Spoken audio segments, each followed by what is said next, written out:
Conan, how loud can you shout? You haven't even heard it. That's why I'm asking. I would like it if you stood in the corner and just shouted as loud as you could. Oh, really? All right. Fuck it.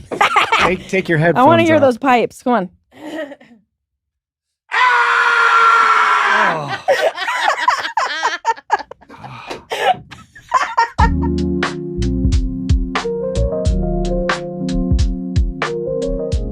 My name is Jim Downey, and I feel entirely unapologetic about being Conan O'Brien's friend. And let me explain. Okay. There are many figures in our society who contribute an enormous amount to our culture, and people who have unconventional personal lives, and yet they seem exempt from criticism. Jeffrey Epstein. Well, wait a minute. Wait a minute. No, let me finish. Jeffrey Epstein. I see it. No one, criticizes him, and yet. Oh, wait a minute. I have to apologize for the fact that I know Conan O'Brien. No, wait a minute. That is a double standard. Jim, it's wrong. Jim, And hold it's on. okay. Hold on. Look, Hold Conan- on. Much has been said about Jeffrey Epstein. Terrible things. No, Jeff. I'm talking about Jeff Epstein, the New York financier. Yes, we're talking about the same Jeff Epstein. No. Yes. No. Yes. I never heard. Oh, it was a big story in the news. Huge. No. Yes, for you to say no one ever Jeff said. Epstein. Yes. Jeff Epstein. Yes, the financier. With the island. Yes, he had an island that I've never been to. Yeah. I'm pretty sure, with respect, if there was some news about Jeff Epstein, I would have heard. No, I don't know what rock you've been under. It was a huge story, and Jeff Epstein I have to tell you, he's gone. He's dead. What do you mean? He's dead. He's dead. He's dead. Sorry, nice try. If Jeff Epstein were deceased, I'm pretty sure I would know about it. Now, I admit I've not. Probably since the pandemic, I have not talked to him. That would make sense. Sense. He's been dead for a number of years, Jim. I'll tell you, there's one easy way. Let's call Ghislaine Maxwell. No, we're not calling Ghislaine Maxwell. Why not? Okay. She's in prison. She's imprisoned for crimes she committed with Jeff Epstein. Ghislaine's in prison. Yes, stop calling her Ghislaine. How do you know these people? Jim. Conan. Jim. All right. Jim, listen. Okay. Listen I'm to me. just saying, I'm your friend. You know what? Whatever you're, it doesn't matter what you do in your private or personal. I don't do anything in my private life.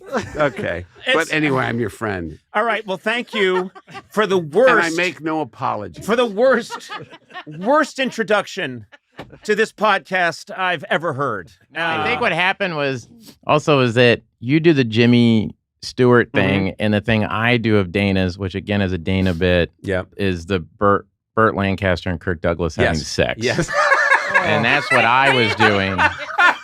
And so when I would do that, which again is Dana's bit. We're all doing Dana's bit. It's all doing Dana's bit. But when Dana Carvey did that for me once, and I fell on the ground. I was, well, just a couple of fellas. Yeah. Please, just a little more, please. Like, don't worry now. Yeah. And I think, I want you to take it slow.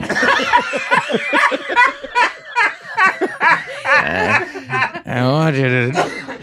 And then the line that I always remember was, "Don't buck around now. I don't have a lot of play down there." And it is an old Dana Carvey bit, but when he did that, when he hosted when I was a cast member at SNL, and when he hosted, it did become a thing where I would just ask him, well, could you do this? Or you could, I was just following him around like, a puppy dog. Hi, my name is John Mulaney, and I feel litigious. Nice. About being Conan O'Brien's friend, sir.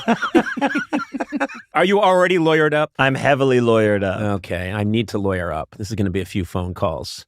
I'll take you on any day. I would like us to be in a long, protracted lawsuit that nobody understands. I'd love it. And we start having to refer to each other as Mr. Mulaney and Mr. O'Brien. There's a moment in the Eagles documentary where things get litigious, and suddenly it's like what Mr. Felder fails to understand is that we are a brotherhood. My favorite part of the Eagles documentary is, I think, there's a part where they realize that David Geffen is kind of taking advantage of them, and they, unbelievably, that crack squad. And so the way the documentary lays out, if you watch the Eagles documentary, and you do not have to be an Eagles fan to love the Eagles documentary, you just have to have some time. Yeah, you just have to have some time. But it's a great documentary in the way things lay out. They got everyone to talk. So they have different Eagles talking about getting together, and then they meet David Geffen, and then David Geffen says, they were the best. They're fantastic. They were amazing. I knew right away. And then they all start working together. Everything's great. And then some of them on camera start to say, yeah, but then we thought maybe this deal, maybe David Geffen's getting a lot of money. And they cut to David Geffen and he went, musicians are ingrates. Totally. I think in the same day that he's... They go from Don Henley talking to Geffen. He goes, he's a malcontent. He's always been a malcontent. But then they all go their separate ways from David Geffen. The documentary goes on for another bunch of years, and then the Eagles break up. Then they're all on their own, and Henley says, I bump into David Geffen, and I'm thinking, what was that all about? Let's get back together again. And then they cut to Geffen, and he's like, I knew Henley. He was the voice. And he was so magical. He could do no wrong. And then they start working together for a little bit. And Don Henley goes, yeah. And then I started to notice that, my socks were missing and my watch was missing. And then they cut to him and he goes, a malcontent.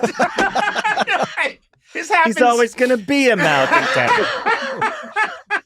Oh, we should get into that kind of lawsuit. People would love it. I'd love it. I love if let's do something together and then fight over the rights to it until we bury each other in legal costs. Yes. That'd be so fun. And everyone will know about the beef we have because it will we'll make sure that it's constantly in the trades, but no one will ever really understand what it's all about. We should buy a piece of property together. It should also become a thing where the tactics of the lawsuit then become what we're fighting over. Yes. Where like the actual, where I'm now just harassing you and you me. It's so funny. People love suing. They just do. love it. They do. Well, I'll see you in court, asshole. They love it. They love every part of it. Well, we're going to start that. We'll tackle that later.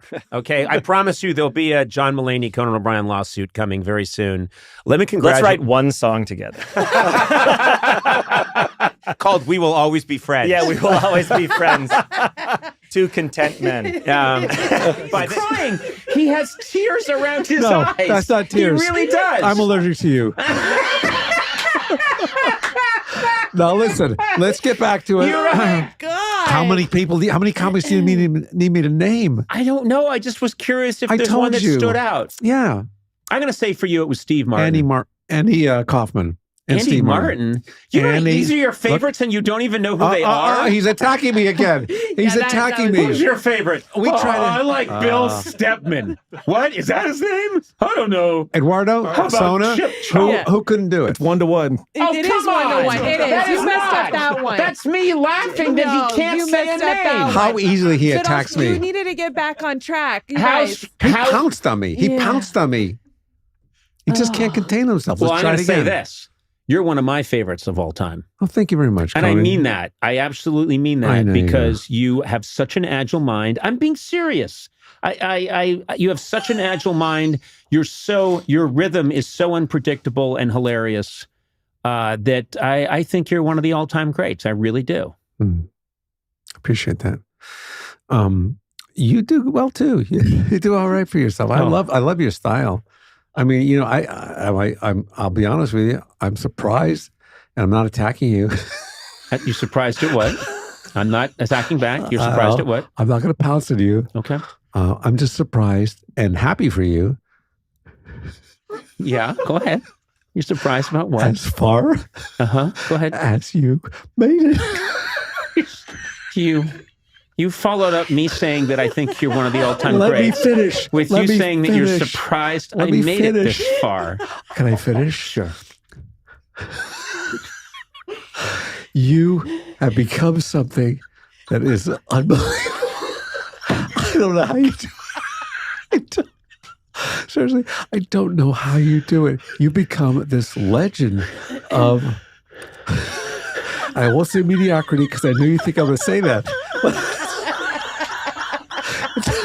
It's not mediocrity. It's more than that. Not a lot more, but it's. And you know I love you, right? I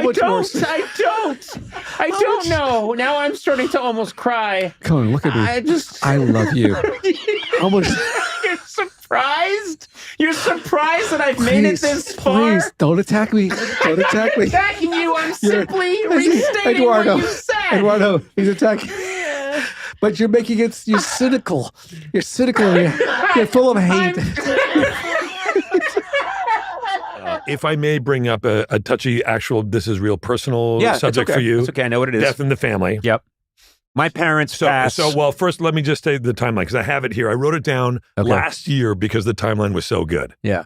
And so I hear that your dad passes away, and I text you that day or the next day, and I said, hey, listen, I'm sorry to hear about your dad's passing, sending love from our family to yours. Mm-hmm. And you wrote, thank you, Will. To be honest, I blame Bateman for the death of my father. The day after his father dies. Yeah. Right. So I wrote, it's not a terrible theory. And Conan texted me back, he killed my dad. Oh my God. Okay. My dad, can I say, in fairness, my dad would have loved this. Okay. So then Bateman, I tell Bateman this, we're doing a thing that day. So the next day, Bateman texts you and he says, Arnett tells me you're on to me. Yes. And Conan texts Bateman and he says, Bateman, do yourself a favor, turn yourself in. Right? Right. Yeah. 2 days after your dad passes, of course, your mom passed away. Yeah, which I did not see coming. Which you did not see coming. So I text you 2 days after. I knew you were in Boston. I said, Bateman is asking for your sister's street address.